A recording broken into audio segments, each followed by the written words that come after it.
এক গ্রামে ছিল এক কৃষক, নাম হরিপদ। তার একটি আজব গরু। গরুটি একদিনে 1000 লিটার দুধ দিত। পরের দিন আবার, অবিশ্বাস্য হলেও সত্যি, 1000 লিটার আমের জুস। গ্রামে হইচই পড়ে গেল।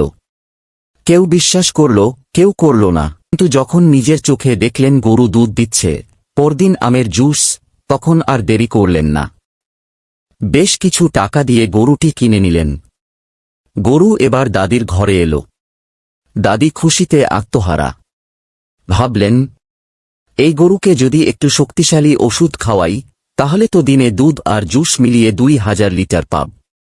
পরদিনই দাদি একরকম দুধ বাড়ানোর ওষুধ এনে গরুকে খাওয়ালেন। কিন্তু ওষুধ খাওয়ার পর গরুটি থমকে গেল। সে আর দুধ দিল না, জুস তো দূরের কথা। দাদি তখনও কাঁদতে ছিল, কারণ তার ভিডিওতে এখনও কেউ লাইক, কমেন্ট, সাবস্ক্রাইব করেন নাই।